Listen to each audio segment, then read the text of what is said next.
Hello guys and welcome back to best കാപ്പിക്സ്. ഇന്നത്തെ വീഡിയോയിലൂടെ നമ്മൾ ഡിസ്കസ് ചെയ്യാൻ പോകുന്നത് ടാറ്റയുടെ തന്നെ ഒരു മോസ്റ്റ് അവൈറ്റഡ് ആയിട്ടുള്ള SUV ആണ് ടാറ്റയുടെ HPX. പക്ഷേ HPXൻ്റെ ഒറിജിനൽ പേരെന്താണെന്ന് എനിക്ക് തോന്നുന്നു നിങ്ങളെല്ലാവരും അറിഞ്ഞ് കാണുമായിരിക്കുമെന്ന്. HPXൻ്റെ ഒറിജിനൽ പേര് പഞ്ച് എന്നാണ്.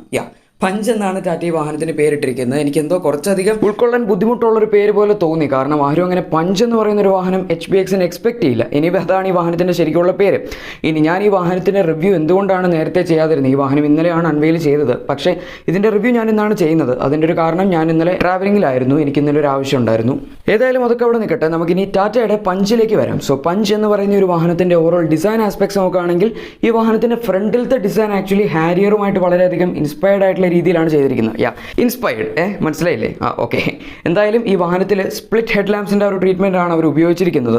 ടോപ്പിലായിട്ടാണ് ഇതിൻ്റെ DRLസിൻ്റെ പ്ലേസ്മെൻറ്റ് വരുന്നത്. ഒബ്വിയസ്ലി LED ആണ്. അതിൻ്റെ തൊട്ട് സൈഡിലായിട്ടാണ്, അതായത് ഇപ്പോൾ ഈ ഫോട്ടോയുടെ കണക്ക് വെച്ച് പറയുകയാണെങ്കിൽ ലെഫ്റ്റ് എൻഡിലായിട്ടാണ് ഈ വാഹനത്തിൻ്റെ സൈഡ് ടേൺ ഇൻഡിക്കേറ്റേഴ്സ് പ്ലേസ് ചെയ്തിരിക്കുന്നത്. അതെന്തായാലും LED അല്ല, നമ്മുടെ നോർമൽ ഒരു ഹാലജൻ ബൾബ്സ് ആണ്. ഇനി ഹെഡ് ലാംപ്സിൻ്റെ ഏരിയയിലേക്ക് വരികയാണെങ്കിൽ അത് താഴത്തായിട്ടാണ് പ്ലേസ് ചെയ്തിരിക്കുന്നത്. ആൻഡ് ഇതിൽ ഹാലജൻ പ്രൊജക്ടർ ഹെഡ് ലാംപ്സ് ആണ്. അതായത് നമ്മുടെ ആ ഒരു യെല്ലോ ലൈറ്റ്സ് പോലുള്ള പ്രൊജക്ടർ ഹെഡ് ലാംപ്സ് ആണ് വരുന്നത്. നമ്മൾ ഇലക്ട്രോസിലും ടിഗോറിലും ഒക്കെ കണ്ട ആ ഒരു same unit of projector head lamps തന്നെ ആയിരിക്കാനാണ് സാധ്യത. പിന്നെ ഇതിൻ്റെ DRLസിൻ്റെ താഴത്തൂടെ, ആക്ച്വലി രണ്ട് DRLസ് നമ്മൾ കണക്ട് ചെയ്യുന്ന രീതിയിൽ ആ ഗ്രില്ലിൻ്റെ താഴത്തൂടെ ഒരു വളരെ തിന്നായിട്ടുള്ള ക്രോം സ്ട്രിപ്പ് കൊടുത്തിട്ടുണ്ട്. ആൻഡ് ഗ്രില്ലാണെങ്കിൽ പോലും കംപ്ലീറ്റ്ലി ഒരു ഗ്ലോസ് ബ്ലാക്ക് തീമിലാണ് അവർ ചെയ്തിരിക്കുന്നത്. ആക്ച്വലി ടാറ്റയുടെ ഇലക്ട്രിക് വാഹനങ്ങളിലും ഒക്കെ വരുന്ന രീതിയിലാണ് ഈ ഒരു ഗ്രില്ല് അവർ ചെയ്തിരിക്കുന്നത്. താഴത്താണ് ഈ വാഹനത്തിൻ്റെ മെയിൻ എയർ ഡാം വരുന്നത്. അത് ഞാൻ കാണിച്ചു തരാം. എന്തായാലും ഇവിടെ കംപ്ലീറ്റ്ലി അവർ ഗ്രില്ലൊന്നും കൊടുത്തിട്ടില്ല, ഗ്ലോസ് ബ്ലാക്ക് എലമെന്റ്സ് ആണ് വരുന്നത്. നിങ്ങൾ ശ്രദ്ധിച്ച് നോക്കുകയാണെങ്കിൽ 3 ട്രൈ ആരോ ഡിസൈൻസ് ആ ഗ്ലോസ് ബ്ലാക്ക് ഏരിയയിൽ കാണാം. ഇനി അടുത്തത് അതിൻ്റെ ഫ്രണ്ട് പ്രൊഫൈലിലെ ലോവർ പോർഷനിലേക്ക് വരികയാണെങ്കിൽ അവിടെ 2 ഫോഗ് ലാംപ്സ് താഴത്തായിട്ട് കൊടുത്തിട്ടുണ്ട്. ആൻഡ് ഇതിൻ്റെ ബമ്പർ ഡിസൈൻ ആണെങ്കിലും അത്ര അഗ്രസീവ് ഒന്നും അല്ല, ഒരു നോർമൽ ബമ്പർ ഡിസൈൻ ആണ്. അതിൽ തന്നെ നിങ്ങൾ ശ്രദ്ധിച്ച് നോക്കുകയാണെങ്കിൽ ഒരുപാട് ട്രൈ ആരോ ഡിസൈൻസും കാണാം. ആക്ച്വലി താഴത്തെ പോർഷൻ ഒറ്റ നോട്ടത്തിൽ നോക്കുകയാണെങ്കിൽ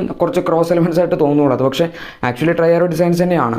ഏതായാലും എനിക്കിതിൻ്റെ വിഷ്വലി അത്ര നന്നായിട്ട് തോന്നാതിരുന്ന ഈ വാഹനത്തിൻ്റെ ലോവർ ബോഡി പോർഷൻ ആണ്. എന്തായാലും എനിക്ക് എന്തോ അത്ര അധികം ഇഷ്ടപ്പെട്ടില്ല. നിങ്ങളുടെ ഒപ്പീനിയൻ നിങ്ങൾ തീർച്ചയായും താഴെ കമൻറ്റായിട്ട് രേഖപ്പെടുത്തിക്കോളൂ. പേഴ്സണലി പറയുകയാണെങ്കിൽ എനിക്ക് വാഹനത്തിൻ്റെ ഈ ബമ്പർ ഡിസൈൻ അല്ലെങ്കിൽ ഈ താഴത്തെ കംപ്ലീറ്റ് ആ ഒരു പ്ലാസ്റ്റിക് ക്ലാഡിംഗ് ഏരിയയിൽ വരുന്നത്, അല്ലെങ്കിൽ ആ ഒരു കംപ്ലീറ്റ് ആയിട്ട് അവർ മാറ്റ് ബ്ലാക്കിൽ ചെയ്തിരിക്കുന്ന ബോഡി കളറിൽ കൊടുക്കാത്ത ആ ഒരു ഏരിയ അത്രയധികം ഇഷ്ടപ്പെട്ടില്ല. പിന്നെ ഞാൻ എൻ്റെ അഭിപ്രായം പറഞ്ഞൊന്ന് മാത്രം, നിങ്ങൾക്ക് ഒരു പക്ഷേ വ്യത്യസ്തമായ അഭിപ്രായമായിരിക്കാം. എന്തായാലും ഇതിൻ്റെ സൈഡ് പ്രൊഫൈലിലേക്ക് നോക്കുകയാണെങ്കിൽ ആദ്യം തന്നെ നമുക്ക് മനസ്സിലാക്കാൻ സാധിക്കുന്ന ഒരു കാര്യം എന്താണെന്ന് വെച്ചാൽ ഇതിപ്പോൾ ടാറ്റ കാണിച്ചിരിക്കുന്നത് ഡ്യുവൽ ടോൺ വേരിയൻസ് ആണ്. അതായത് ഇതിൻ്റെ താഴത്തെ ഒരു പോർഷൻ, അതായത് ഡ്യുവൽ ടോൺ എന്ന് പറയുമ്പോൾ താഴത്തെ ഏരിയ ബ്ലൂ കളറിലും ടോപ്പിലത്തെ റൂഫ് ഏരിയ കംപ്ലീറ്റ് വൈറ്റ് കളറിലുമാണ് കൊടുത്തിരിക്കുന്നത്. പിന്നെ റൂഫിൻ്റെ കളറിൽ തന്നെയാണ് ഈ വാഹനത്തിൻ്റെ ORVMs വരുന്നത്. ORVMs ആക്ച്വലി ഇപ്പോൾ നമ്മൾ ടിയാഗോയിലും ടിഗോറിലും നെക്സോണിലും ഒക്കെ കാണുന്ന ആ ഒരു സെയിം ORVMസിൻ്റെ ഡിസൈൻ തന്നെയാണ് ഈ വാഹനത്തിൽ കൊടുത്തിരിക്കുന്നത്. സൈഡ് ടേൺ ഇൻഡിക്കേറ്റേഴ്സ് ഒക്കെ അതിൽ തന്നെയാണ് പ്ലേസ് ചെയ്തിരിക്കുന്നത്. ORVMs എന്തായാലും ഇലക്ട്രിക്കലി അഡ്ജസ്റ്റബിളും ആയിരിക്കും, ഫോൾഡബിളും ആയിരിക്കും. അതിപ്പോൾ ഒട്ടുമിക്ക എല്ലാ വാഹനങ്ങളിലും തന്നെ വരുന്നൊരു ഫീച്ചറാണ്. പിന്നെ ഇപ്പോൾ പറഞ്ഞു വരുമ്പോൾ ഈ വാഹനത്തിൻ്റെ റൂഫിൽ ഒരു ഡിസൈനർ എലമെന്റ് പോലെ തന്നെ റൂഫ് റെയിൽസ് കൊടുത്തിട്ടുണ്ട്. സിൽവർ കളറിലാണ് ഇത് കൊടുത്തിരിക്കുന്നത്. പിന്നെ ഇതിൻ്റെ A, B, C തുടങ്ങിയ പില്ലേഴ്സ് എല്ലാം കംപ്ലീറ്റ്ലി ബ്ലാക്ക് ഡോട്ട് ഫിനിഷിലാണ് ചെയ്തിരിക്കുന്നത്. ഇതിൻ്റെ ഫ്രണ്ടിലത്തെ ഡോർ ഹാൻഡിൽസ്, അതായത് ഫ്രണ്ടിലത്തെ 2 ഡോർസിലും വരുന്ന ഒരു door handles actually body coloured ആണ്. ആൻഡ് അത് അൾട്രോസിൽ കൊടുത്തിരിക്കുന്ന ഒരു സെയിം ഡോർ ഹാൻഡിൽസിൻ്റെ ഡിസൈൻ പോലെയാണ് എനിക്ക് തോന്നിയത്. ഇതിൻ്റെ പിന്നെ റിയർ ഡോർ ഹാൻഡിൽസ് കൊടുത്തിരിക്കുന്ന ഒരു സി പില്ലറിനോട് ചേർന്നാണ്. പിന്നെ സൈഡ് പ്രൊഫൈലിൻ്റെ താഴേക്ക് വരികയാണെങ്കിൽ അവരുടെ ഡോറിൻ്റെ സൈഡിലായിട്ട് പ്ലാസ്റ്റിക് ക്ലാഡിങ്സ് കൊടുത്തിട്ടുണ്ട്. അത് ആക്ച്വലി വിഷ്വൽ ബൾക്ക് കുറയ്ക്കാനാണ് നമ്മൾ ശരിക്കും ഈ താഴത്തെ പ്ലാസ്റ്റിക് ക്ലാഡിംഗ് ഒക്കെ കൊടുക്കുന്നത്. ഇതിനെന്തായാലും അങ്ങനെ ഒരു വിഷ്വൽ ബൾക്കൊന്നും ഇല്ല, ബട്ട് സ്റ്റിൽ അവർ കൊടുത്തിട്ടുണ്ട്. പിന്നെ വീൽ ആർച്ചസ് ആണെങ്കിലും ഈ വാഹനത്തിൽ കൊടുത്തിട്ടുണ്ട്. എല്ലാം തന്നെ മാറ്റ് ബ്ലാക്കിലാണ് ചെയ്തിരിക്കുന്നത്. പിന്നെ ഇതിൻ്റെ അലോയ്സ് നോക്കുകയാണെങ്കിൽ ആക്ച്വലി ഇത് ഡയമണ്ട് കട്ട് അലോയ്സ് ആണ്. എനിക്ക് തോന്നുന്നു ഒരു അബൌട്ട് മൾട്ടി സ്പോക്ക് അലോയ്സ് ആണ്. 8 സ്പോക്സ് ആണ് ഇതിൽ ആക്ച്വലി മെയിൻ ആയിട്ട് വരുന്നത്. ഈ അലോയ്സിൻ്റെ സൈസ് മിക്കവാറും 16 ഇഞ്ച് ആവാനാണ് സാധ്യത. So 16 inch diamond cut alloy wheels ആയിരിക്കാം ഇത്. ഏതായാലും ഇത്രയും കാര്യങ്ങളാണ് ഈ വാഹനത്തിൽ ഇപ്പോൾ അവർ ഒഫീഷ്യലി പുറത്തുവിട്ടിരിക്കുന്ന ഒരു ഇമേജ് വെച്ച് നോക്കുകയാണെങ്കിൽ നമുക്ക് മനസ്സിലാക്കാൻ സാധിക്കുന്നത്. ഈ വാഹനത്തിൻ്റെ ഓവറോൾ ഡിസൈൻ വൈസ് ഇത്രയും കാര്യങ്ങളാണ് നമുക്ക് ഒറ്റ നോട്ടത്തിൽ മനസ്സിലാകുന്നത്. പിന്നെ ഇതിൻ്റെ റിയർ പ്രൊഫൈലിന് ഇമേജസ് ഒന്നും തന്നെ ടാറ്റ മോട്ടോഴ്സ് ഒഫീഷ്യലി റിവീൽ ചെയ്തിട്ടില്ല. പക്ഷെ എന്നാലും അവർ കാണിച്ച ഒരു ടീസറിൽ ഈ വാഹനത്തിൻ്റെ റിയർ ലുക്സ് കൂടി അവർ കാണിച്ചിരുന്നു. അത് പക്ഷേ ആക്ച്വലി റിയർ ലുക്സ് ആയിട്ടല്ല, ജസ്റ്റ് ടെയിൽ ലാംപ്സ് മാത്രമാണ് കാണിച്ചത്. എന്തായാലും ടെയിൽ ലാംപ്സിൻ്റെ ഡിസൈൻ നോക്കുകയാണെങ്കിൽ ആ ഒരു ട്രൈ ആരോ ഡിസൈനിലാണ് ഈ വാഹനത്തിൻ്റെ ടെയിൽ ലാംപ്സിൻ്റെ ഓവറോൾ ആ ഒരു ലേ ഔട്ട് വരുന്നത്. ആൻഡ് അതിൽ തന്നെ ആ ഒരു കുറച്ച് എക്സ്റ്റെൻഡ് ആയിട്ടുള്ള ഒരു ഏരിയ കൂടി കൊടുത്തിട്ടുണ്ട്. എന്തായാലും നമ്മുടെ മെയിൻ ആ ഒരു ടെയിൽ ലാമ്പ് ഏരിയ വരാൻ പോകുന്നത് ട്രൈ ആരോ ഡിസൈനിൽ തന്നെ ആയിരിക്കും. പിന്നെ അതിന് സൈഡിലായിട്ട് ബ്രേക്ക് ലാമ്പും അതുപോലെ നമ്മുടെ ആ ഒരു റിവേഴ്സ് ലൈറ്റും സൈഡ് ടേൺ ഇൻഡിക്കേറ്റേഴ്സും ഒക്കെ ആയിരിക്കും വരുന്നത്. ഇനി അടുത്തതായി ഈ വാഹനത്തിൻ്റെ ഇൻറ്റീരിയേഴ്സിൻ്റെ ഡിസൈനിലേക്ക് വരികയാണെങ്കിൽ ഞാൻ ആദ്യം തന്നെ പറയും, ടാറ്റ മോട്ടോഴ്സ് ഇതുവരെ ഒഫീഷ്യലി ഈ വാഹനത്തിൻ്റെ ഇൻറ്റീരിയേഴ്സിൻ്റെ പിക്ചേഴ്സ് ഒന്നും അൺവീൽ ചെയ്തിട്ടില്ല. അതായത് ഇപ്പോൾ റീസെൻ്റ്ലി ഇന്നലെ അവർ അൺവീൽ ചെയ്തില്ലായിരുന്നു. ഇതിപ്പം ഒരു പഴയ പിക്കാണ്. എന്തായാലും ഈ വാഹനത്തിൻ്റെ ഇൻറ്റീരിയേഴ്സ് ഏകദേശം ഇതുമായിട്ട് സിമിലർ ആയിരിക്കും എന്ന് തന്നെയാണ് തന്നെയാണ് എനിക്ക് തോന്നുന്നത്. ഇനിയിപ്പോൾ ഇതിൻ്റെ സ്റ്റിയറിംഗ് വീലിൻ്റെ ആ ഒരു ഡിസൈൻ എടുക്കുകയാണെങ്കിൽ തന്നെ ഒരു ഫ്ലാറ്റ് ബോട്ടം സ്റ്റിയറിംഗ് വീലാണ്, ലെതർ റാപ്ഡ് സ്റ്റിയറിംഗ് വീലാണ്. ലെഫ്റ്റ് സൈഡിൽ സ്റ്റിയറിംഗ് മോണർ ഓഡിയോ കൺട്രോൾസിൻ്റെ സ്വിച്ചസ് വരുന്നുണ്ട്. റൈറ്റ് സൈഡിൽ നമ്മുടെ ക്രൂസ് കൺട്രോളിൻ്റെ സ്വിച്ചസ് ആണ് വരുന്നത്. സ്റ്റിയറിംഗ് വീലിന് താഴത്തെ ഡിസൈൻ, അതായത് തേർഡ് സ്പോക്ക് ആക്ച്വലി ഒരു ഗോൾഡൻ ഫിനിഷിലാണ് അവർ നമ്മുടെ ഒരു കൺസെപ്റ്റ് മോഡലിൻ്റെ design. Actually 80-90% production spec model തന്നെ ആയിരുന്നു അത്, പക്ഷെ എന്നാലും അതിലവർ അങ്ങനെയാണ് കാണിച്ചത്, ഗോൾഡൻ ഡിസൈനിലാണ്. ബാക്കി രണ്ട് മെയിൻ സ്പോക്സും വരുന്നത് ഗ്ലോസ് ബ്ലാക്ക് ഫിനിഷിലാണ്. ഇനി ഈ വാഹനത്തിന് ഇൻസ്ട്രുമെന്റ് ക്ലസ്റ്റർ ആണെങ്കിൽ ആക്ച്വലി അത് അൽട്രോസിലും ഹാരിയറിലും ഒക്കെ കാണുന്ന അതേ same semi digital instrument cluster ആണ്. 7 ഇഞ്ച് ഒരു ഡിജിറ്റൽ ഡിസ്പ്ലേ ആണ് അതിൽ വരുന്നത്, അല്ലെങ്കിൽ 7 ഇഞ്ചസിന്റെ MID ആണ്. സ്പീഡോമീറ്റർ റൈറ്റ് സൈഡിലാണ് കൊടുത്തിരിക്കുന്നത്. ഇനി മറ്റ് ഫീച്ചേഴ്സിന്റെ പേരിൽ പറയുകയാണെങ്കിൽ ഈ വാഹനത്തിന്റെ പുഷ് ബട്ടൺ സ്റ്റാർട്ടിന്റെ ആ സ്വിച്ച് സ്റ്റിയറിംഗ് വീലിന്റെ റൈറ്റ് സൈഡിലായിട്ട് പ്ലേസ് ചെയ്തിട്ടുണ്ട്. അതിൽ തന്നെ ആക്ച്വലി ഡ്രൈവർ സൈഡിൽ റിക്വസ്റ്റ് സെൻസേഴ്സും അവൈലബിൾ ആയിരിക്കും. ഇനി ബാക്കി സെൻറ്റർ കൺസോൾ ഏരിയയിലേക്ക് വരികയാണെങ്കിൽ 7 ഇഞ്ചസിൻ്റെ ഒരു ഹെഡ്സപ്പ് ടൈപ്പിൽ വരുന്ന, അല്ലെങ്കിൽ കുറച്ചധികം ഒന്ന് നമ്മുടെ വിസിബിളായിട്ട് പൊങ്ങി നിൽക്കുന്ന രീതിയിലാണ് ഈ വാഹനത്തിൻ്റെ 7 ഇഞ്ചസിൻ്റെ ടച്ച് സ്ക്രീൻ ഫുട്ടേജ് സിസ്റ്റം കൊടുത്തിരിക്കുന്നത്. എനിക്ക് തോന്നുന്നു ഇതിൽ നമ്മുടെ ഹാർമൻ്റെ 8 സ്പീക്കർ മ്യൂസിക് സിസ്റ്റം ആയിരിക്കും വരാൻ പോകുന്നതെന്ന്. അതായത് 4 സ്പീക്കേഴ്സും 4 ട്വീറ്റേഴ്സും, അത് ഈവൻ നമ്മുടെ ടിയാഗോ NRGയിൽ ഇപ്പോൾ അവർ കൊടുത്തിട്ടുണ്ട്. അപ്പോൾ ഒരു പക്ഷേ HPXൻ്റെ, അതായത് ഈ പഞ്ച് എന്ന് പറയുന്ന ഈ വാഹനത്തിൻ്റെ ടോപ്പ് സ്പെക് എക്സെപ്റ്റ് വേരിയൻറ്റൊക്കെ കൊടുത്തേക്കാം. പിന്നെ ഈ മ്യൂസിക് സിസ്റ്റം ആണെങ്കിൽ പോലും, അല്ലെങ്കിൽ ഇൻഫോടൈം സിസ്റ്റം ആണെങ്കിൽ പോലും അൾട്രോസിലും ടിയാഗോയിലും ടിഗോറിലും ഒക്കെ വരുന്ന സെയിം 7 ഇഞ്ചസിൻ്റെ യൂണിറ്റ് ആണ്. ഇതിൽ തന്നെ ആൻഡ്രോയിഡ് ഓട്ടോ അവൈലബിൾ ആണ്, ആപ്പിൾ കാർപ്ലേയും അവൈലബിൾ ആണ്. ഇനി AC വെൻസിൻ്റെ ഡിസൈൻ കൈൻഡ് ഓഫ് ഒരു സ്ക്വയർ ഡിസൈനിലാണ് കൊടുത്തിരിക്കുന്നത്. അതിൻ്റെ സെൻട്രലായിട്ട് തന്നെയാണ് നമ്മുടെ ഹസാർഡ് ലൈറ്റ്സിൻ്റെ സ്വിച്ചസ് പ്ലേസ് ചെയ്തിരിക്കുന്നത്. AC വെൻസിൻ്റെ സറൗണ്ട് ഒരു ഗോൾഡൻ ഫിനിഷും അവർ ചെയ്തിട്ടുണ്ട്. ഇനി പതുക്കെ അതിന് താഴേക്ക് വരികയാണെങ്കിൽ ഈ വാഹനത്തിൽ ഓട്ടോമാറ്റിക് ക്ലൈമറ്റ് കൺട്രോൾ എയർ കണ്ടീഷനിങ്ങിൻ്റെ അവർ കൺട്രോൾസ് അതിന് താഴത്തായിട്ട് അവർ പ്ലേസ് ചെയ്തിട്ടുണ്ട്. സെയിം നമ്മൾ അൾട്രോസിൽ കണ്ട അതേ കൺട്രോൾസ് തന്നെയാണ് ഇതിലും വരുന്നത്. ഒരു 12 വോൾട്ട് പവർ സോക്കറ്റും അവിടെ കൊടുത്തിട്ടുണ്ട്. എനിക്ക് തോന്നുന്നു അവിടെ തന്നെ ഒരു ഓക്സ് പോയിന്റും അവർ കൊടുത്തിട്ടുണ്ട് എന്ന്. ഇതിൻ്റെ ഗിയറിൻ്റെ ഡിസൈൻ ആണെങ്കിൽ പോലും അൾട്രോസിലും നെക്സോണിലും ഒക്കെ കാണുന്ന പോലെ വളരെ സിമിലർ ആണ്. ഗിയർ ഡിസൈൻ്റെ സറൗണ്ട് ആയിട്ട് അഗെയിൻ ഒരു ഗോൾഡൻ ഫിനിഷും കൊടുത്തിട്ടുണ്ട്. അവിടെ തന്നെ നമുക്ക് മൊബൈലൊക്കെ വെക്കാൻ പറ്റുന്ന രീതിയിൽ ഒരു ചെറിയ സ്റ്റോറേജ് ഏരിയയും അവൈലബിൾ ആണ്.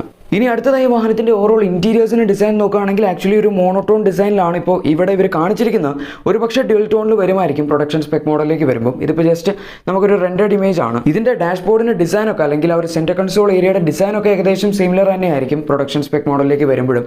പക്ഷേ എനിക്ക് തോന്നുന്നു ഈ സിൽവർ എലമെൻറ്റ്സ്, അല്ലെങ്കിൽ ഈ ഇവിടെ കൊടുത്തിരിക്കുന്ന ഈ ഗോൾഡൻ എലമെൻറ്റ്സ് ഒക്കെ ചിലപ്പോൾ അവർ മാറ്റിയേക്കാമെന്ന്. മാറ്റമൊന്നും ഉറപ്പൊന്നുമില്ല, ബട്ട് സ്റ്റിൽ ജസ്റ്റ് പ്രൊഡിക്റ്റ് ചെയ്തതാണ്. ഇനി അടുത്തത് അതിൻ്റെ ടെക്നിക്കൽ ആസ്പെക്ട്സിലേക്കൊക്കെ വരികയാണെങ്കിൽ നിലവിലെ ടാറ്റ മോട്ടോഴ്സ് യാതൊരു കൺഫർമേഷൻസും ഈ വാഹനത്തിന് ടെക്നിക്കൽ ആസ്പെക്ട്സിനെ പറ്റി പറഞ്ഞിട്ടില്ല. ബട്ട് സ്റ്റിൽ പ്രെഡിക്റ്റ് ചെയ്ത് പറയുകയാണ് ഈ വാഹനത്തിൽ എന്തായാലും നിലവിലിപ്പോൾ അൾട്രോസിലും ടിയാഗോയിലും ടിഗോറിലും നെക്സോണിലും ഒക്കെ ഉള്ള, നെക്സോണിലുള്ള ടർബോ പെട്രോൾ എഞ്ചിൻ അല്ല, ബട്ട് ആ ഒരു 1.2 ലിറ്റർ എഞ്ചിൻ തന്നെ ആയിരിക്കും ഇതിലും വരാൻ പോകുന്നത്.